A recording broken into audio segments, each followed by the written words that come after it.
Right, so earlier this year I built this very basic sim racing setup. This was inspired really by this video by Carl Gosling. Um, it's worth watching. I'll put the link down below. But basically, in the process, I found that the prices that he's managed to get parts for, maybe because he did it a couple of years ago, are not quite realistic anymore. So I'll go through what I did and the things I bought and how much they cost. But yeah, basically, it ended up being just under £300 for everything. I will say, well, not for everything you can see there because I already had the monitor uh, and I already had a very old steering wheel and pedal setup from my PlayStation 2 Gran Turismo days. So this is the case I got, as you can see, pretty basic, no lights or anything. I went for this mid-size of case. You can get some that are called micro cases, uh, but I thought because I've not built a PC before, it'd be good to have something with a bit of room for maneuver. So most of the parts for this I tried to get second hand, but the case and the power supply, I mean, I just couldn't find one. In Carl Gosling's video, he managed to get a case and a power supply for like £5 or something, but I just couldn't find that on eBay or Facebook Marketplace or anything. Uh, so for those parts, I ended up going new. So here you can see the case cost me £25. Then this is the power supply, and as you can see, that's £45. So yeah, these two items really are the ones that added the most cost compared to Carl's video. But I think it's probably quite a good idea to get a new power supply because the power supply comes with all the cables and connectors you need to connect your various parts. So I don't really mind. I think it's worth spending a bit more on that. So this is the motherboard I got, and that's £34 plus 6.50 postage. There's a great website called pcpartpicker.com, and I use that a lot. And you can just put in the parts you might be looking at on eBay or wherever, and it'll tell you if they're compatible or not. Because otherwise, I'd have no idea without that. So that was really useful. 250 gig SSD hard drive, £35. eBay again. So this is the CPU I got. Also came with the cooler fan for it, which is good. And so that's £40. You might see a lot of people say that that won't be powerful enough. Um, but again, it's really inspired by Carl Gosling's video.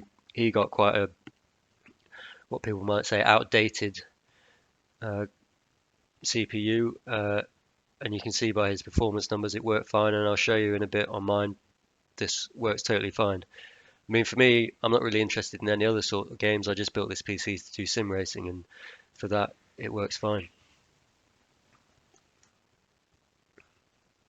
Again, with the graphics cards, this is what I got. A lot of people might tell you this won't do the job, but trust me, it works fine. This was the only thing I got off Facebook Marketplace rather than eBay. I did find that for most parts, eBay was fine, but for some reason, graphics cards were all quite expensive on eBay, or there's a lot of competition on the auctions. So yeah, for whatever reason, graphics card seemed to be easier to get for a good deal on Facebook Marketplace. RAM, there's plenty of RAM on eBay for good prices. I got this 16 gig, £45.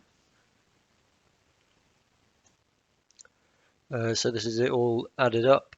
The £5 keyboard and mouse I got off the same guy from Facebook Marketplace as I got the graphics card. So there you go, just under £300. Okay, here's the inside. Don't laugh at my steering wheel. It's before I started doing this, I think I was quite intimidated by the idea of building a PC, thinking like I might have to do soldering and stuff. But actually, it's pretty straightforward. All the cables come with the power supply, and they just plug into the right places. Um, and then there's the hard drive has its own separate cable that plugs into the motherboard. The video card just goes directly into a slot in the motherboard. The RAM, same thing. Uh, so it's a lot easier than you'd think, really. And then on the back, I think like one of the things like I maybe thought was a silly question before I started or didn't know about was, am I going to need like a separate card for the internet? Um, but that's actually part of the motherboard. You see there's an Ethernet socket there. Um, I haven't got Wi-Fi on this. You would need a separate thing, I think, if you wanted Wi-Fi. And then your audio ins and outs are on the motherboard there as well. Um, and mine also it also connects to the top of the case. There's a headphone uh, and a microphone jack there as well. And this is the video card outputs. You got HDMI and I don't know VGA or something else. I just use the HDMI. This is where the hard drive is. You can't really see it, but it's just screwed to the bottom of that plate there. Uh, and you need to remember, as I did not, that you need to plug that into both the motherboard and the power supply, or it won't work. Okay, these are the settings that I'm using. I won't go through everything, but most of it is pretty default. The only things I changed, I think, is the shadow resolution. That was at 2000 and something. I've changed that down to 1024 because I mean it's only the shadows. You can't tell any difference at all with that being a low resolution. And if you click on that info thing to the right, it tells you it uses up 6% of the computing power or something, which is pretty high.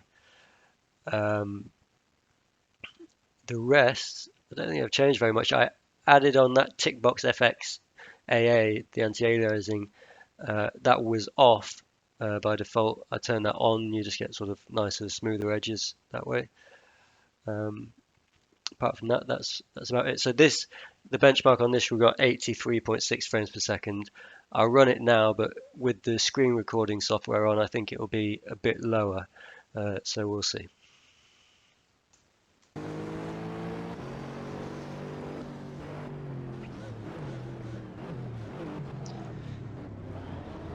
That jerky steering that it does is just the what it looks like in the benchmark. It must be what AI steering looks like.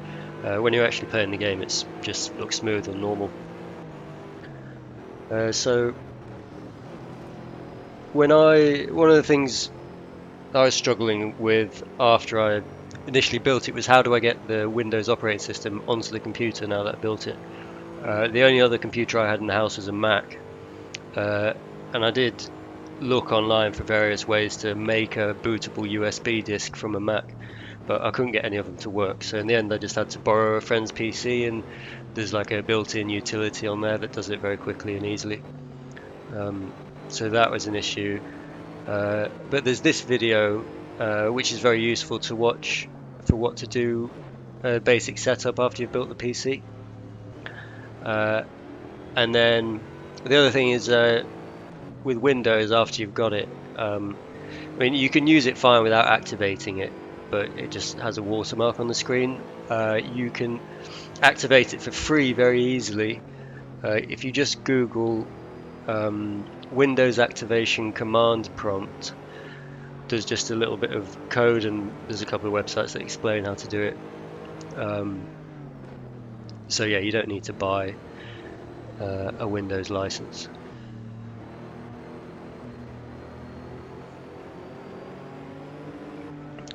So what are we on now? Running about 73 frames per second. That's not bad. Yeah, I was joking a bit before about my crap steering wheel, and well, it is pretty rubbish, but it hasn't really held me back. But the thing that has is the cheap pedals.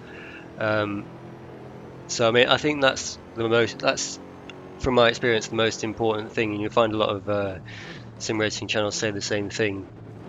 What you really need is a good brake pedal. So I probably will end up upgrading at some point. Right, so there we go. It's in the end got an average of 74 frames per second, so that's not bad. Okay, there you go. Hope this has been helpful.